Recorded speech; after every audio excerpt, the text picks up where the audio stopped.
Ang kwentong ito ay hango sa totoong buhay. Mula ito sa isa nating kabayan na itago na lamang natin sa pangalang Danilo. Taong 1960, Cebu. Nagsimula ang lahat ng lumipat ng tirahan si Danilo. Kakabagong kasal pa lamang, pero kinakailangan ng makipagsapalaran sa ibang lugar sa kadailanang pinalayas ng biyanan. Sa katunayan, hindi maganda ang ugnayan. Pinanganak na dukha itong si Danilo, samantalang laki sa karangyaan ang babae. Mataas ang tingin sa sarili ng mga magulang. Hindi makakapayag na may tali ang unika iya sa katulad niya. Isa pa, mas matanda siya ng 10 taon. 30 anyos. 20 anyos naman ang asawang babae. At dahil walang kaanak sa Isabela, napilitang bumalik ng Cebu. Wala ring sariling pamamahay, kaya nanuluyan na lamang sa tahanan ng yumaong lolo. Masasabing abandonado ang tahanan dahil dekada na ang lumipas, magmula ng namayapa ang ninuno. Sa lugar na ito, 2 bahay lang ang makikita. Malawak ang lupain, subalit lahat ng ito nakapangalan sa yumaong matanda. Ilang metro, makikita ang isang kubo na pinamamahayan ng mag-asawang Lagring at Tino. Marami lang nagtataka sa itsura ng mga ito. Hindi akma ang edad sa kanilang pisikal na itsura. Pero kapag naaalala ang usaping aswang sa lahi nila, hindi na lamang nagsasalita ang mga tao sa lugar. Mahal, sigurado ka na ba dito tayo titira? Hindi naman sa ayaw ko. Nag-aalangan lang para sa kaligtasan ng magiging anak natin. Yung mag-asawa sa kubo, ang sama ko makatitig eh. Hindi ba naikwento mo sila noon? Malinaw ang pagkakasabi mo na aswang sila. Tapos kanina, parang kumpirmado nga eh. Wika ni Brenda. Mahal, kahit ganyan sila, hindi naman basta-basta nananakit. Kung masama sila kagaya ng iniisip mo, malamang dapat pinatay nila si Lolo. Hindi naman nangyari eh. Naikwento pa nga ni Lolo na kapag nagkakaroon siya ng problema, sila pa ang unang tumutulong. Tapos sa gawain dito sa taniman, nariyan sila, handang umalalay. Tugon ni Danilo. Ganun ba? Sa Isabela may ganyan din namang klase ng nilalang. Alam ko may masama at meron ding mabuti. Pero sa kalagayan ko ngayon na nagdadalang tao, hindi talaga maiwasang mag-isip eh. Siyempre no, kahit ano pang mangyari, mabango sa kanila ang bata na nasa sinapupunan. Huwag kang mag-alala. Kakaibiganin ko sila para hindi mangyari ang naiisip mo. Mahal, magtiwala ka lang. Magiging mabuti ang Diyos sa atin. Poprotektahan tayo sa usaping ganito. Sa kabilang banda, nababahala din si Danilo. Sa katunayan, hindi niya alam na nasa lugar pa ang mag-asawa sa tinagal ng panahon na hindi nakauwi. Naisip na baka lumipat na ang mga ito o hindi kaya nasawi. Kaya masyadong kampante na bumalik sa lupain ng ninuno. Pagkatapos maalalayan ang asawa sa silid, lumabas si Danilo para pagmasdan si Mang Tino na nag-aararo. Kung tutuusin, lupain pa rin ng yumaong lolo ang sinasaka. Patuloy pa rin nagtatanim para sa kabuhayan. Nag-iingat din ang mga ito kung ano ang bahagi ng lupa na binigyang permiso ng yumao. Hanggang doon lamang sila. Hindi lalagpas o lalapit sa tahanan kapag hindi sinabi. Maya-maya pa, naisip ni Danilo na lumapit para umpisahan ang pagbuo ng ugnayan. Magandang hapon po sa inyo, Mang Tino. Naalala niyo pa ba ako? Bata pa ako nung dumalaw dito eh. Ngayon malaki na. Duda ko naaalala niyo pa ako. Ikaw si Danilo, ang nag-iisang apo ni Mang Josepino. Hindi kita makakalimutan dahil may ginawa ka noon sa pamilya ko. Napabuntong hininga si Danilo. Diretso sa mga mata ang titig ng matanda na nagdulot sa kanya ng kaba. Idagdag pa ang sinabi nito na hindi maunawaan. Kamusta na po pala? Mabuti naman po nandito kayo kahit papano may tao dito sa lupay ni Lolo. Wika ni Danilo. Sinubukang ibay ng usapan, subalit ipinagpatuloy lamang ito ni Mang Tino. Matagal kitang inantay. Magmula sa araw na yon, hindi matigil ang tanong ko. Naisip ko, kumusta ka na kaya? Wala bang nangyari sa'yo? Hindi madali ang ginawa mo noon, kaya hindi ko maiwasang mag-alala sa bawat araw na lumilipas. Bakit po pala? Ano bang ginawa ko noon? Wika ni Danilo. Halos ibulong na lamang ang salita dahil sa kilabot. Lalo siyang kinabahan dahil hindi sumagot ang matanda. Ngumiti lamang ito at nagpatuloy sa pag-araro. Kamot ulong tumalikod na lang din si Danilo. Pagkakaibigan ang gustong mangyari, subalit iba ang binigay sa kanya ng matanda. Panay buntong hininga habang tinatanaw ang nag-aararong si Mang Tino. Sumusulyap din ito, bagay na lalong kinagulo ng isipan. Sinubukang alalahanin ang nakaraan. 2 beses lang siya nakapunta sa lugar. Nung una ay kabataan, nung sanggol pa lang. Pangalawa nag-edad 10. Ilang araw ang tinagal. Ginawa lamang ay maglaro ng maglaro. Naalala na napadpad sa kubo ni Mang Tino pero wala namang naganap. Tumakbo pa siya palayo dahil sinita ng asawa nito. Napailamo siya ng mukha dahil walang maalala. Baka pinagtatawanan niya lang ako Hindi kami magkakilala pero siguro binibiro lang ako niyan. Sinusubukan lang yata ako Wika ni Danilo sa sarili. Pagsapit ng gabi, naganda ang mag-asawa sa pagtulog. Nakaiga na si Brenda, subalit hindi makapagpahinga. Maya-maya pa bumangon sila, tumambay sa kusina.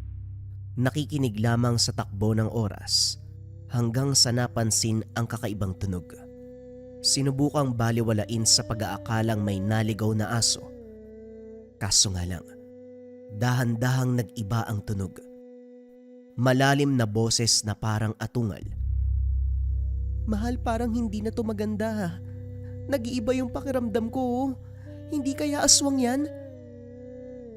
Wika ni Brenda. Hinahagod ang umbok na tiyan. Nahihirapan na rin siya sa paghinga.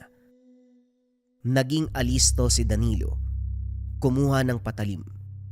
Hawak ang kamay ng asawa habang tinitingala ang yero na unti-unting nayuyupi.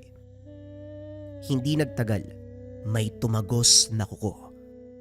Nagulantang, hindi makakilos. Naagaw din ang pansin na may tumawag mula sa labas. Walang iba kung hindi si Mang Tino. Kaibigan, huwag kang magkakamali na gambalain na mag-asawa. Kilala kita.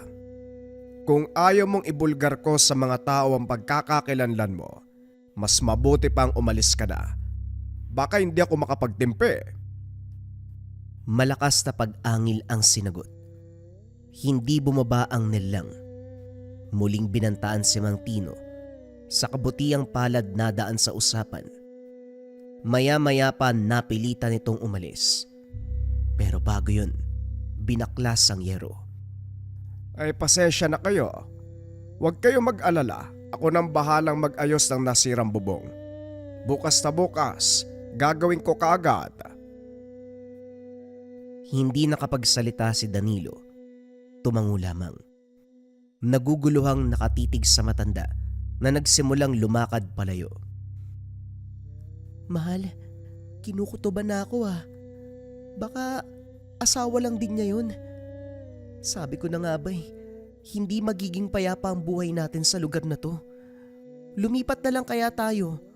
Bahala na kung sa kubo lang basta walang kapitbahay na aswang. Mahalinaan mo ang boses mo. Sensitibo ang pandinig ng mga yan, baka marinig pa tayo. Gustuin ko mang lumipat, hindi pwede. Wala pa tayong ipon. Hihintayin ko na lang na maayos ang papeles sa lupa na iniwan sa akin ni Lolo. Kapag nabenta yon, may pera tayo magagamit. Ay naku, yan din ang problema natin eh. Wala tayong pera kaya hindi makatira sa mas maayos sa lugar. Kung sana talaga mayaman tayo, hindi na magkakaganito eh. Hindi ko naman sinisisi yung sitwasyon natin. Sana wag mong masamain ha. Hindi ganun yung gusto kong ipaiwatig sa'yo. Alam ko, pero tama ka rin naman. Kung sana mayaman lang tayo, maayos sana ang pamumuhay natin. Pero wag ka mag-alala, kahit ganito tayo, sisiguraduhin ko magiging maayos ang buhay mo at ng anak natin. Napabuntong hininga si Danilo. Hindi maiwasang maisip ang sinabi ng asawa. Siya ang nagpumilit kay Brenda na magsama silang dalawa. Pagkatapos ng insidente, hindi na makatulog si Danilo. Nakatanaw sa bintana, diretso ang tingin sa kubo ni Mang Tino. Umiiwas din kapag sumusulyap ang matanda. Nang matapos bumaba ito, harapan siyang kinausap. Siguro puro katanungan ang naiisip mo magmula kagabi. Magtanong ka, sasagutin ko ang lahat para malinawan ka. Napabuntong hininga si Danilo.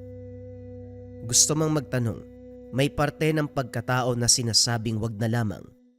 Kaso nagpumilit itong si Mang Tino kung kaya't bumigay si Danilo. Yung aswang po, bakit sobrang takot sa inyo? Magkakilala po ba kayo nun? Sinasabi ko na nga ba yan ang una mong itatanong? Iho, ang isa sa pinakamabisang panakot sa aswang. Ano man ang lahi, sabihin mo lang na kilala mo sila kahit hindi naman. Ikaw ba? Gusto mo bang malaman ng tao na isa kang aswang? Siyempre hindi, di ba? Maniniwala po kaya? Ganyan ba sila kamangmang para paniwalaan ang salitang yan? Sa nangyari kagabi, sa tingin mo ba hindi gumana? Ano pa ba ang tanong mo? Tapos ko nang ayusin yung bubong. Babalik na ako sa pagsasaka. Bakit nyo po ginawa yon? Kauri nyo naman yung aswang ah. Bakit hindi nyo na lang hinayaan na salakayin kami? Pabor pa sa inyo yon. Pasimpleng ngumiti si Mang Tino. Tinapik sa balikat si Danilo at saka nilampasan. Naguguluhang tinanaw ang papalayong matanda. Maya-maya pa, pumasok nang magtawag ang asawa. Nagulantang dahil puro dugo ang paanan nito, mula hita hanggang talampakan. Naluluwa si Brenda, panay sabi na nakunan. Sa palagay naman ni Danilo, ito din ang nangyari, batay sa dami ng dugo. Hindi mapakali dahil nasa higaan lang naman ang asawa. Hindi natisod, hindi nadulas, o kahit anong dahilan para magkaganito. Maayos din ang kondisyon nito kanina sa paggising. Sa kalagitnaan ng pag-iisip, sumagi ang presensya ni Mang Tino. Wala sa sariling bumunot ng itak at sinugod sa tahanan. Naabutan ang matanda na naghahanda ng araro. Hindi alintana ang taas ng bakod. Inakyat ito. Tinarak ang patalim sa nakatambak na puno ng saging. Maluwag naman yung pagkakabukas ng trangkahan talagang umakyat ka pa sa bakod. Masyado ka yatang agresibo ah. Sa astahan mo parang papatay ka ng tao. Anong problema, Danilo? Huwag mo sabihing hindi mo alam ang sadya ko ngayon. Anong ginawa mo sa asawa ko? Maayos ang kondisyon niya kanina. Pero nang pumunta ka nang ayusin ang bubong, nakunan siya. Anong ginawa mo?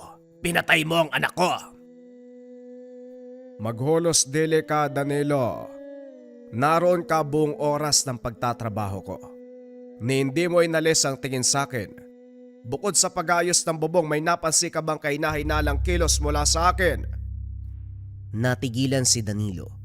Walang maisip na sagot. Biglang nahiya dahil kung tutusin, nakita niya ang kilos ng matanda. Gayunpaman may bahagi ng pagkatao na nagsasabing misteryoso ang galaw ng nilalang. Kaya naman, hindi nagpatinag sa anumang sinabi nito. Oo, naroon ako ng buong oras ng pagtatrabaho mo pero ang tanong, talaga bang hindi mo ginawa yon, Manong? Alam nating pareho kung paanong kumilos ang aswang na katulad mo. O baka naman habang nililingat mo ang atensyon ko, palihim na kumilos ang asawa mo. Hindi ba? Pareho naman kayong aswang. Tumawa ng malakas ang matanda. Naagaw nito ang atensyon ng asawa na hindi napigilang makiusisa sa nagaganap. Naging alerto naman si Danilo dahil ngayon kaharap na ang mag-asawang aswang. Tina, pinagtatawanan mo ba ang bata? Iha, huwag mong pansinin ang taong yan. Nagiging baliw yan paminsan. Ano ba ang sadya mo? Ako na lang ang kausapin mo. Wika ni Manang Lagring. Lagring, wag kang mangialam dito.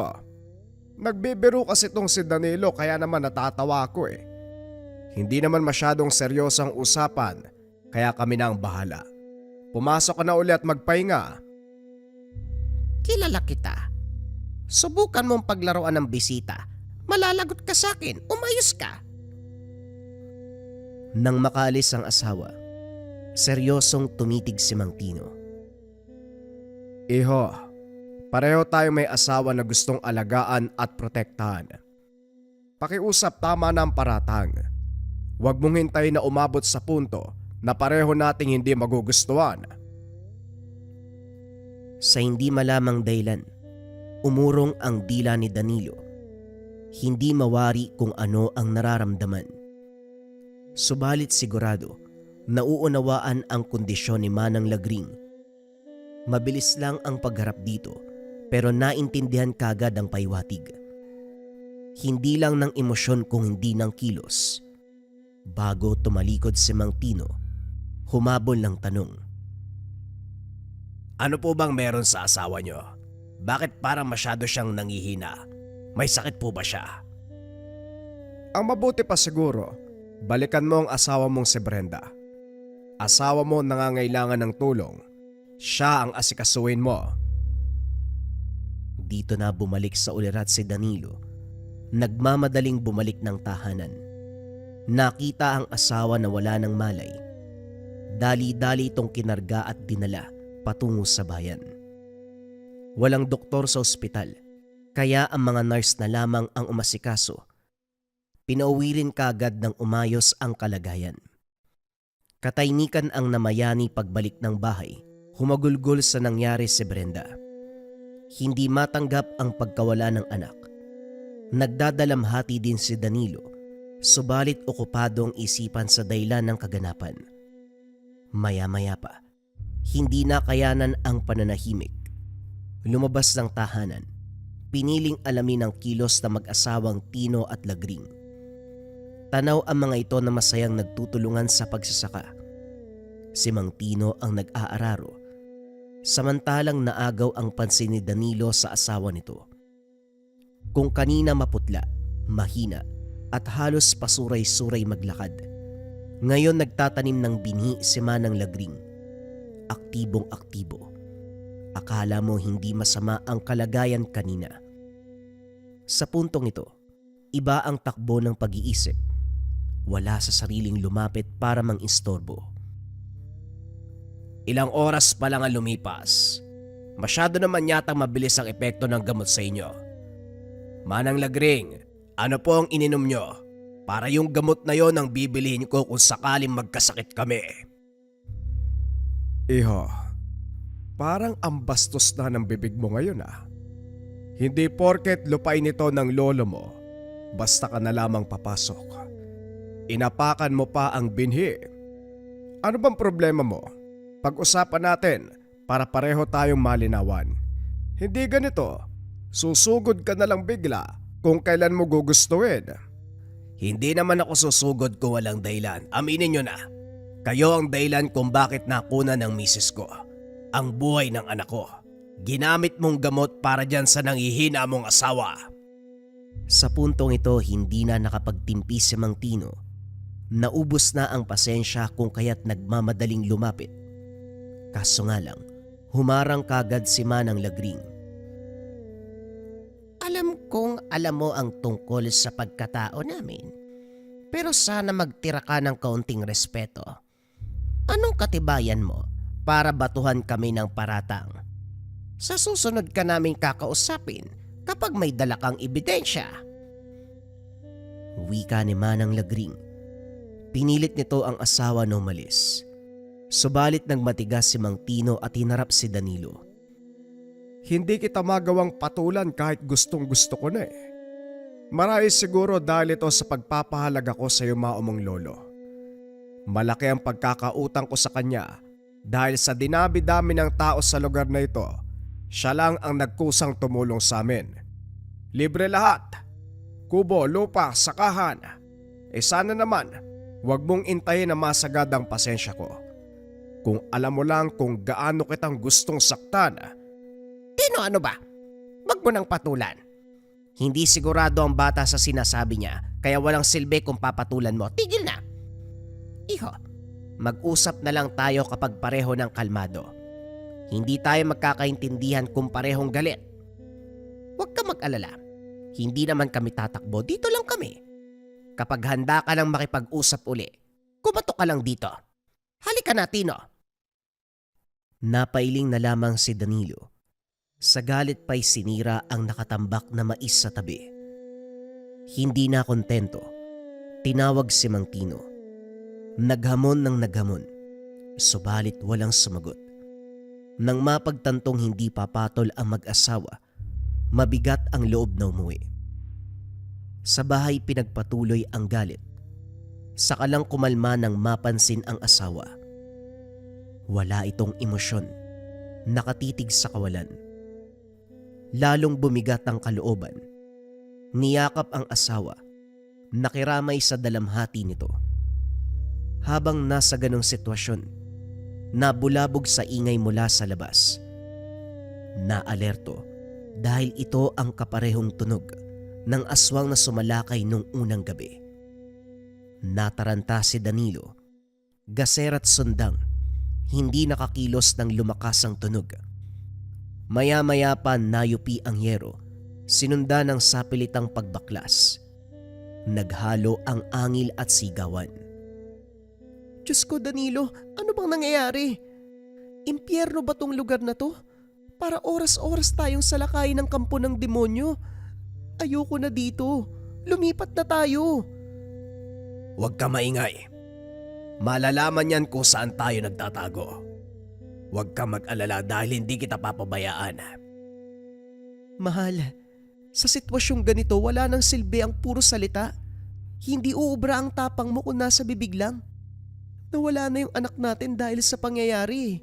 Sapat na dahilan na yan para umalis na Napatigil sa pagsasalita nang humagalpak ang bahagi ng bubong sa mismong harapan. Hindi nakagalaw. Nakipagtitigan sa halimaw habang nanginginig sa takot. Huli na nang mapagtanto. Humandusay sa tabi ang asawa. Duguan. Kinalmot sa muka. Dito natauhan. Kumilos para sana gumanti. Kaso nga lang walang laban. Pasimple siyang binalibag. Tumagos sa bintana. Gumulong sa lupa. Hindi nakabangon dahil dumagan kagad ang nilalang. Tinanggap na ni Danilo ang kaganapan. Bukal sa kalooban ang kahihinatnan sa kamay ng aswang. Pero ang hindi inasahan, may isa pang halimaw. Hindi mawari kung matutuwa o mas lalo pang matatakot dahil dalawa na ang mga ito. Gayunpaman, gumapang palayo para daluhan ang asawa. Sa labas naman, nagpangbuno ang magkauring nilalang. Matapos patigilin ang pagdurugo, inalalayan ni Danilo ang asawa palabas ng tahanan. Wala nang rason para manatili sa lugar. Dali-daling umalis kaso hindi pa nakakalayo. Humarang ang halimaw. Aatake na sana. Mabuti na lang alisto ang isa at tinangay palayo. Iha, dito muna kayo manuluyan sa amin. Ligtas kayo sa tahanan. Halik kayo. Wala nang oras para mag-isip. Kaligtasan ng mag-ina mo nakasalalay dito. Labag man sa kalooban, walang nagawa si Danilo kung hindi pumayag sa alok ni Manang Lagring Nang makapasok sa loob, may hinang tunog mula sa mga aswang na lamang ang naririnig. Hindi rin nagtagal, unti-unting pumayapa ang lugar. Sa napapansin ni Danilo, maayos naman ang tahanan ng mag-asawa. Normal ang mga kagamitan. Maliban na lang sa altar na puno ng mga bote ng langis. Hindi rin maitatanggi ang amoy. Hindi naman matapang, tama lang na maamoy paminsan-minsan. Napapatanong na rin nang hindi mahagilap si Mang Tino. Manang, nasan po ba ang asawa nyo? Huwag niyong sabihin na siya yung umekse ng halimaw. Kinakabahan si Danilo habang nagtatanong. Akala ko ba, alam mo na ang katauhan namin. Si Tino magpapaliwanag ng kaganapan. Sa ngayon, nakasalalay sa desisyon mo ang kaligtasan ni Brenda at ng anak mo.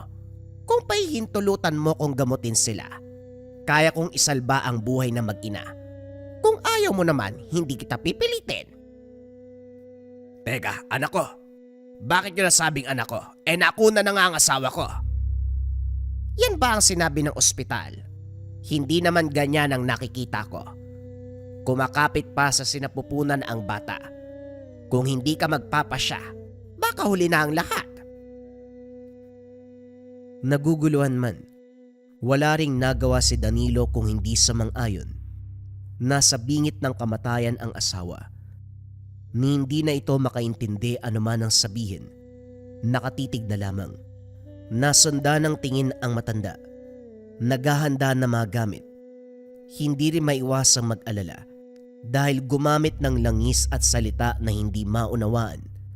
Ginamitan na rin ito ng laway. Hinilot ang tiyan ng asawa na kung madidiin ay liliyad. Hindi lang yun, muling magdudugo. Pinigilan ang manang kaso hindi makapalag ng pumasok si Mang Tino. Halos subot-hubad dahil kakabalik lamang sa anyong tao. Ako ang tulungan mo. Hayaan mo ang asawa ko. Alam niya ang ginagawa niya. Kinaladkad siya ni Mang Tino sa labas. Hindi nakakilos sa kinakatayuan ng masipat ang nakahandusay na nilalang. Bali ang liig, braso at binti. Maraming sugat sa iba't ibang bahagi ng katawan. Naging pataba sa pananim ang dumanak na dugo. Sakalang natauhan ng hagisan ng pala at bareta. Anuin ko naman ang mga to. Anong balak mo? Ipapapatay mo sa akin yan. Hindi ako mangingialam, ano? Anong papatayin mo dyan? Patay na yan. Ang mabuti pa, sumunod ka na lang sa akin. Pasimpleng kinarga ni Mang Tino ang bangkay. Dire-diretso ang lakad patungo sa gitna ng talayban. Sakalang kumilos si Danilo nang sigawan ng matanda. Dali-daling lumapit, natatarantang nagukay. Tagaktak ang pawis habang pinapanood ang matanda. May sinasambit na kung anong salita habang sinasabuyan ng itim na apog ang bangkay. Pagkatapos nun, walang pasabing sinindihan.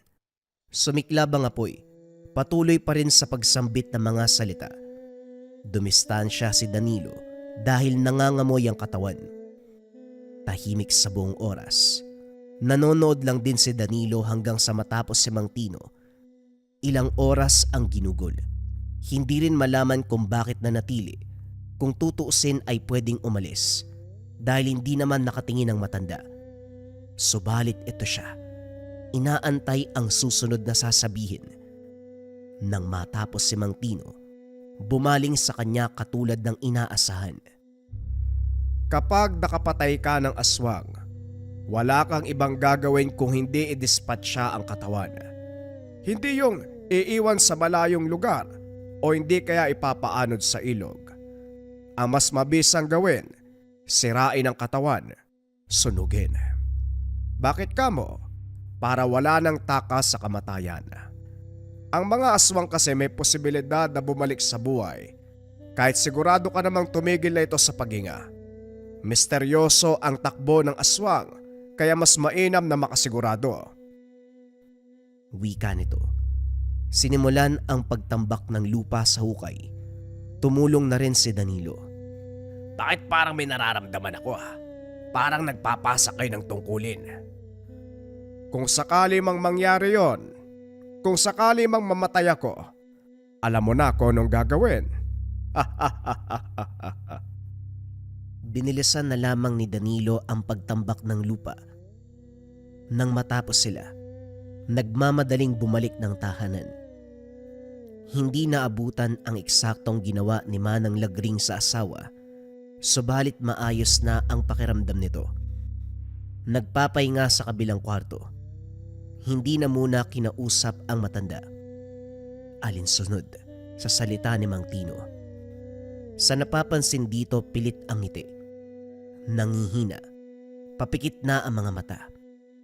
Nang magkanya-kanya sa pagpasok ng silid, saka lang naging payapa ang pag-iisip ni Danilo. Yakap-yakap ang asawa sa pagtulog. Sa sobrang himbing, hindi na malayan ang oras. Tanghali na nang magising. Nagmamadali sa pagbangon dahil wala sa tabi ang asawa. Naabutan nito, nakikipag-usap kay Manang Lagring. Kung kagabi, mahinang-mahina ang matanda. Ngayon naman nag-uumapaw ang lakas. Nagtawag pa nang makita siya. Nasunda ng tingin ang bitbit ni Mang Tino. Nagmula ito sa labas. Dala ang platong puno ng inihaw na karne. Sa ideya nakasalo sapag ang mag-asawang aswang. Napalunok na lamang si Danilo. Bago pa magsalita, nahulaan na ni Mang Tino ang sasabihin. Huwag kang mag-alala. Hindi pa ito ang panahon para bulgaran naming ipakita sa iyo ang kinakain namin. Karne yan, natural na karne ng baboy. Magkasama ang asawa mo at asawa ko sa pagbili nito. Nagtungo sila sa palengke kanina. Maimbing ang tulog mo, nakakayang istorbohin kaya hindi na nakapagpaalam. Wala ka rin dapat ipag-alala dahil ligtas sila pareho. Mahal, totoo ba? Hindi maayos ang kalagayan mo kagabi tapos pumunta ka ng bayan. Malayo-layo yun naglakad ka ba? Uy mahal, naririnig nila yung boses mo, ano ba? Noong unawaan ko nag-aalala ka, pero maayos na ako. Sumama ako kay Manang Lagring para meron siyang katuwang. Bilang kabayaran sa pagtulong sa atin. Wala nang libre sa panahon na to lahat may kapalit. Kumunot ang noo ni Danilo. Hindi man malinaw ang pagkakasabi ng asawa, nagkaroon pa rin ng ideya. Hindi maiwasang titigan ang kilos sa mag-asawa. Pero muli, nahuhulaan ni Mang Tino. Danilo, ang sama ng tingin mo sa amin Kung hindi ka sang-ayon sa ideya na kasalong aswang, pwede ka namang umuwi sa inyo. Hindi naman kami namimilit dito. Tino, ano ka ba? Huwag mo nang pangunahan. Ikaw tong nagsisimula Nasa harapan tayo ng hapag. Kaunting respeto naman sa pagkain. Iha, pasensya na kayo sa asawa ko Ganito lang talaga siya Sige na, kumain na kayo. Hindi ko alam kung magugustuhan nyo ang lasa. Kaya nandito ang asin at iba pang pangtimpla. Ano ba mahal? Huwag ka na mag-inarte. Magtiwala tayo sa kanila. Brenda, naririnig mo ba ang sinasabi mo? Sinong matino magtitiwala sa aswang? Hindi natin alam kung anong plano nila. Baka ngayon kumakain tayo kasama sila, tapos mamaya tayo naman ang kainin nila. Hindi mo ba naisip yon? Kung ganyan nga, bakit nila tayo tinulungan? 2 beses na Una, nung sinalakay tayo sa bahay. Pangalawa yung kagabi. Kung gusto tayong biktimay ni Manong at Manang, sana unang gabi pa lang ng paglipat natin dito. Magtiwala ka naman, kumain ka na. Napabuntong hininga si Danilo. Hindi maunawaan kung ano ang nangyari para magbago ang tingin ng asawa sa 2 matanda. Nung una, ito pa mismo ang kumontra sa ideya na may kapitbahay na aswang. Pero ngayon, ito na ang nagpupumilit na makisama. Nakiayon na lang din sa kaganapan, subalit hindi kinalimutan, matyagan ang kilos ng mag-asawa. Sa paglipas ng oras, naguguluhan si Danilo kung ano nga ba ang intensyon ng mga ito. May pagkakataon kasi na masama ang titig, pero madalas maayos ang pakikitungo. minsan na ring naramdaman na tanggap sila sa tahanan. Yung tipong para bang mga magulang na. Kaso nga lang, hindi may tatanggi ang katauhan ng mga ito. Bagay na ikinabahala pa rin ni Danilo.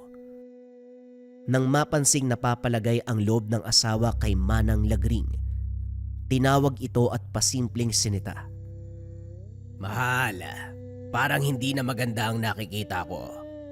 Paano mo nagawang makipag-usap sa taong may lahi?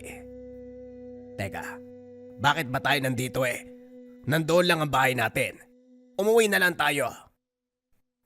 Mahal, alam kong natatakot ka.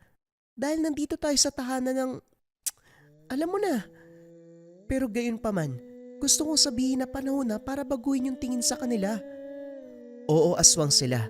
Pero may natitirang kabutihan sa pagkatao nila, oh.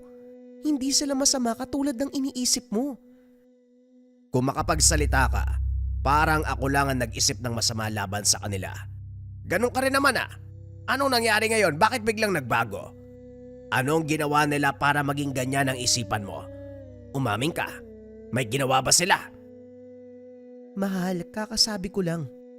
Huwag nating pag-isipan ng masama sina Manong at Manang. Isipin mo ha, sa dinami-dami ng kampo ng demonyo, sila ang bukod tangi na naiiba sa lahat. Kung masama ang karamihan, nabibilang sila sa mabubuti. Tama na ang pagsasalita laban sa kanila. Baka yan pa yung dahilan ng ikapahamak natin eh. Magpapaalam lang ako kay Manang Lagring ha. Intayin mo ko dito. Napabuntong hininga si Danilo habang nag-aantay sa labas. Napansin ang anino ng kung sinong malapit sa tahanan. May kalayuan kaya hindi gaanong malinaw ang muka. Gayunpaman, klaro ang kilos na nagmamatsyag sa paligid. Hindi lang yun. Nakuha pang pumusit sa loob. Dito na alerto. Dali-daling tinakbo kaso walang naabutan. Ang naroon lang, bukas sa bintana kung saan pumasok at dumaan ang hindi kilalang lalaki. Maya-maya pa, dumating si Mang Tino, sumunod ng hindi namamalayan. Sino ang pumasok? Nakilala mo ba? Hindi mo yata sinara ang bintana. Madaling nakapasok eh. Sa tingin niyo po ba magagawa ko pang isarado ang lahat ng daan sa nangyari nung gabi? Manong, sabihin niyo nga sa akin, wala ba talaga kayong kinalaman sa nagaganap?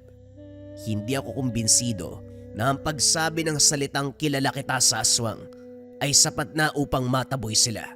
Baka naman talaga nag-uusap kayo. Malay ko, baka hudyat mo yun para umatras siya dahil naaktuhan kayo. Sinasabi mo bang kasabwat ko ang aswang na sumalakay sa inyo? Kung ganun man, sa tingin mo ba, papatayin ko siya kung magkakuntsaba kami? Iho, mahirap magparami ng lahi sa panahong ito, kaya wala sa bokabularyo ng kauri namin ang pumatay ng kapwa. Hindi ko alam kung paano ka mag-isip pero sinasabi ko, wala akong kinalaman dito. At wag na wag mong pag-iisipan ng masama ang asawa ko. Tungkol pa sa asawa mo, may napansin ako eh. Baka ginagamit mo lang ang asawa ko para gamutin ang asawa mo. Nagbago ang reaksyon ni Mang Tino nang marinig ito. Maging ang emosyon ng mga mata, aakalain mong manlalamon ng buhay. Sa sandaling magkakasubukan na sana, naagaw ang pansin nang may umangil sa hindi kalayuan. Sabay na nagtungo, naabutan ang bakas ng dugo sa lupa at mga dahon. Hindi napigilan ni Danilo ang sikmura nang masipat ang nakakalat. Lamang loob, nakapaibabaw pa ang iilang hibla ng buhok. Maya-maya pa, hinabol ni Mang Tino ang isang lalaki na nagmamadali din sa pagtakbo. Sumunod dito, hindi na nagulat nang makitang nag-uusap ang matanda at estranghero. Hindi man narinig, siguradong magkasabwat ang dalawa. Hindi na nag-intay ng mangyayari, nag-impake at minadali ang asawa. Kaso nga lang, hindi rin nakalabas ng tahanan matapos mapansin ang umaaligid. Nagkukubli sa mayayabong na talahib. Nasipat si Manang Lagring. Lalapit sana sa bahay pero hinarangan. Bago makakilos, tinangay ito kung saan. Naging malinaw kung anong klase ng nilalang ang nagmamatyag. Amoy usok na nakikipagsabayan sa hangin. Maya-maya pa, sigaw ni Manang Lagring ang maririnig. Diyos ko na, paano si Manang? Mahal, tulungan mo si Manang! Anong tulungan, Brenda? Sarili naman natin ang isipin. Wala tayong ideya kung bakit yan nangyayari. Malay natin, yung dalawa ang dahilan kung bakit nangyayari ang lahat ng ito. Damay tayo dito. Magmanali ka na riyan. Aalis na tayo. At sinong aalis? Masyado naman kayong nagmamadali. Maupo muna kayo. Marami tayong pag-uusapan. Wika ng hindi kilalang lalaki. Nagkatinginan sina Danilo at Brenda. Parehong napapatanong sa pagkakakilanlan ng lalaki. Ito ang kausap ni Mang Tino kanina at kung pagbabatayan ang itsura nito ngayon, mukhang may pinatay. Puro dugo ang mga kamay at damit. Ngumunguya pa ito. Maya-maya pa dinuro ang buto. Makahalatang daliri ng tao. Sino ka ba? Anong karapatan mong pumasok dito nang walang pahintulot? Umalis ka, mapapatay kita. Kukumustahin ko sana si Josepino, kaso matagal na pala siyang namatay. Napapatanong ako kung sa langit ba siya tinanggap o sa impyerno. Ubod kasi ng sama ang lolo mo. Nagnakaw lang ng yaman. Akala mo kung sino na. Kung hindi dahil sa ninakaw niya, malamang mangangamoy lupa yun. Hindi makakatikim ng ginawa. Ano bang sinasabi mo? Sino ka ba talaga? Wala kang karapatan na lapastanganin ng lolo ko. Patay na ang tao. Ano naman kung nasa kabilang buhay na siya?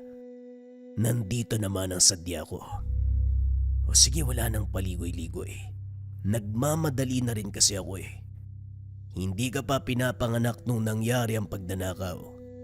Yung lolo mo, kinuha niya ang alaga kong sigbin. Hanga ako sa tapang niya. Alam niya na isa kong aswang. Pero naglakas loob na pumasok sa aking dome para kunin ang alaga. Mataas ang kaalaman ng lolo mo. Namanipula niya ang alaga kong sigbin at nabigay sa kanya ang swerteng kayamanan. Nasaan ang alaga ko? Ilabas mo siya. Yang mukha mong sigbin. Mukha bang may halimaw sa bahay na to, hoy? Namayapa na ang lolo ko. Huwag mo namang gawa ng kwento. Hindi ako nakikipagbiruan. Si Tino at Lagring.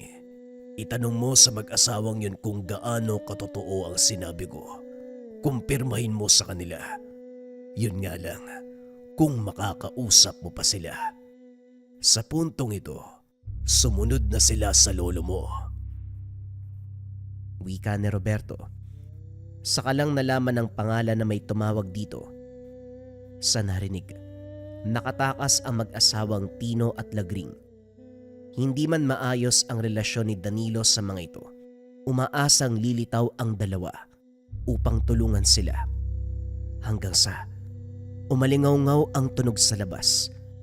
Kanya-kanya sa paghiyaw ang mga nilalang na binalian ng leeg ni Mang Tino. Sa puntong ito, sa mismong harapan nasaksiyan ng mag-asawang Danilo at Brenda ang matinding laban sa pagitan ng magkauri. Aswang laban sa aswang. Ang kaibahan nga lang, hindi nagpalit ng anyo si Mang Tino. Pinamalas ang galing sa pakikipagtuos kahit nasa katawang tao.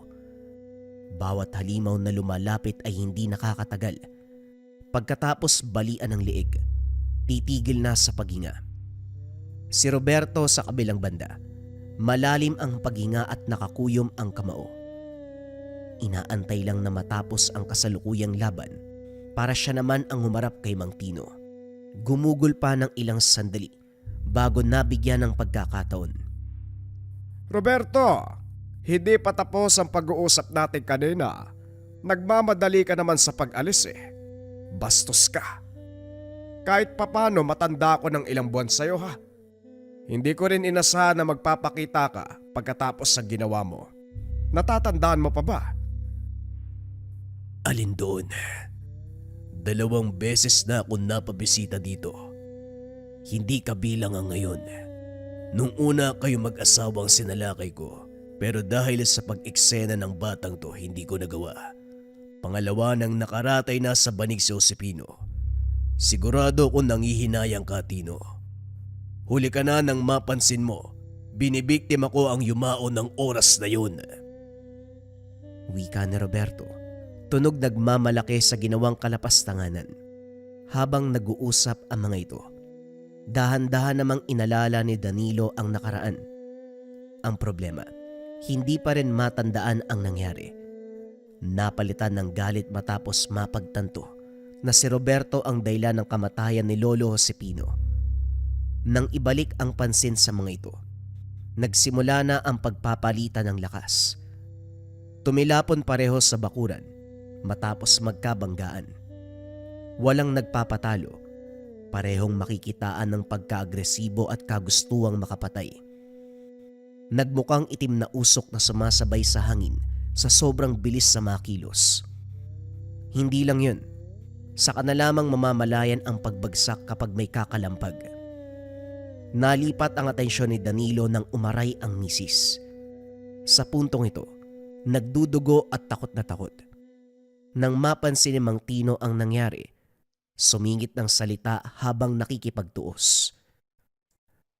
Hanapin niyo sila, Greg. Magtulungan na kayo. Pagkatapos magamot ang asawa mo, pakiusapan mo sila, Greg, na ilayo kayo dito. Dali-daling inakay ang asawa at nagtungo sa kabilang tahanan. Naabutan si Manang Lagring. Nangihina man, pero minabuting asikasuin si Brenda. Dinala sa loob. Habang ginagamot, inutusan si Danilo na magbantay sa pintuan. May umaaligid pang kalaban, bukod kay Roberto. Nahati ang pag-iisip at pag-aalala ni Danilo. Una sa asawa, pangalawa sa anino na basta-basta na lang nagpakita. Pangatlo, ang ingay mula sa tahanan kung saan hindi pa tapos si Roberto at Mang Tino. Maya-maya pa napaigtad ng may tumalsik. Sinundan nito ng pagtilapo ng putol na kamay. Sa paglingon, dali-daling tumabi dahil tumilapo na rin ang katawan. Hindi malinaw kung kanino dahil hindi makikilala ang pagbumuka, puno ng sugat at dugo. Hinanap ng tingin ni Mang Tino, kaso hindi magilap. Hindi mapakali habang nakatitig sa katawan. Magkahubog sina Mang Tino at Roberto, kaya naguguluhan kung sino ang nakaandusay. Maya-maya pa umalingaw-ngaw ang sigaw ng nilalang. Naalerto si Danilo dahil papalapit ito sa kanya. Hindi naglaon, dalawa pang katawan ang bumagsak. Gilit ang leeg, wala ng buhay. Sa kadiliman nakatitig ang anino. Walang ideya kung sino kaya nanatiling alisto. Nang kumilos ito, akma sanang tataga, pero naudlot dahil si Mang Tino ang bumungad. Sugatan. Napuruhan ng pisngi. Hirap nang ibuka ang isang mata. Inalalayan ito papasok para magamot ng asawa. Hirap man. Sinikap makapagsalita para mabigyan ng detalyadong utos si Danilo. Tinapos ko na ang mga kalaban, lalong-laro na si Roberto. Kagaya ng ginawa natin nung gabi, magukay ka. Sunugin ang bangkay. Buhusan mo ng langis. Tabunan ng lupa. Siguraduhin mong tama ang lalim. Yung hindi mahuhukay ng kahit na sino. Dalian mo! Tumango si Danilo. Nakita na ring maayos ang kalagayan ng asawa, kaya tumalima kagad sa utos. Pawisang hinila ang bawat bangkay. Mabilis ang pagbungkal sa lupa. Natataranta pa habang binubuhusan ng langis. Kamuntikan pang masunog ng sindihan. Nagmamadali sa pagdistansya matapos sumiklab ang apoy. Nang maging abo, saka lang napanatag. Napaigtad pa ng magsalita si Mang Tino. Nagdadalawang isip ang paniwalaan ang presensya dahil kanina lang saksi siya sa panghihina nito. Oras na rin para malaman mo ang katotohanan. Hindi na sabi noon dahil akala ko hindi aabot sa puntong ito. Tama ang narinig mo mula kay Roberto. Hindi sariling sikap ang puhunan ng yaman ni Josepino. Mula ito sa biyaya ng inalagaang sigbin na ninakaw lang din kay Roberto. Kung naaalala mo, sinabi ko sa iyo na may ginawa ka noong kabataan mo, hindi ba? Ang totoo niyan, sa sandaling yon magkaharap kami sa loob ng bahay ni Roberto. Kamuntikan niya nang mapatay ang asawa ko. Mabuti na lang dumating ka. Naagaw mo ang atensyon niya kaya nakabuelo ako. At tama rin ang sinabi niya na siya ang pumatay sa lolo mo. Maniwala ka, hinanap ko siya para igante si Josepino kaso hindi ko matunton. Ngayon siya na mismo nagpakita, kaya sinigurado ko mapapatay siya. Nasaan ho yung sigbin? Wala akong makita sa loob ng bahay. Gusto ko lang makita ang halimaw na naging dahilan ng kamatayan ni Lolo at pananalasa ni Roberto. Sa hindi malamang dahilan nawala na rin ang sigbin. Kahit ang lolo mo hindi alam ang dahilan ng pagkawala. Hinanap namin, inantay, pero hindi na bumalik. Hindi ako sigurado pero baka nakahanap ng bagong tirahan. Huwag kang mag-alala, hindi na yun babalik sa dating itinuring na amo at ngayong wala na si Roberto at mga tauhan niya, wala nang gagambala sa inyo. Malaya na kayong dalawa. Wika ni Mang Tino. Sinundan ng pagtapik sa balikat. Ito na rin ang nagbitbit na mga gamit at naglakad pauwi. Sumunod kagad si Danilo. Sinuri ang kalagayan ng asawa pagpasok ng tahanan. Paglipas sa mga araw inilabas ni Brenda ang panganay na anak. Biglaan at dahil hating gabi, si Manang Lagring ang naging kumadrona. Nababahala man dahil may lahi ito at sanggol ang aasikasuin. Naging positibo si Danilo. Sa kabutiang palad naging maayos ang takbo ng panganganak. Dinala sa ospital para ipasuri. Malusog ang bata. Naging buhos ang atensyon ng mag-asawa sa kauna-unahang anak. Dahil dito unti-unting nabura ang naging karanasan na kinasangkutan. Lumipat na rin ang tirahan matapos matagumpay na naibenta ang bahagi ng lupa. Sa paglipas ng panahon, naisip ni Danilo na balikan ang lugar. Kaso nga lang wala nang naabutan. Ang kubo ni Mang Tino at Manang Lagring, animoy hinagupit ng bagyo. Sirang-sira. Nagtanong-tanong sa dumaraan pero walang nakakaalam kung nasaan ang mga ito. Nangihinayang dahil wala pang maayos sa pag-uusap pagkatapos ng pangyayari. Hindi nawala ng pag-asa. Kapag nakakaluwag sa oras ay bumabalik sa lugar. Wala mang maratnan, patuloy pa ring bumabalik. Ito na lamang ang naisip na paraan bilang pasasalamat sa sakripisyong tulong ng mag-asawa. Saka lang tumigil si Danilo nang maibenta lahat ng lupain, kabilang ang parte na kinatarika ng sirang kubo. Mula sa araw na yun, nawala ng pag-asang makita muli si Mang Tino at Manang Lagring, ang dalawang mag-asawang aswang na tumulong sa kanilang buhay. Ang dalawang mag-asawang aswang na patuloy na kinakatakutan ng lahing aswang.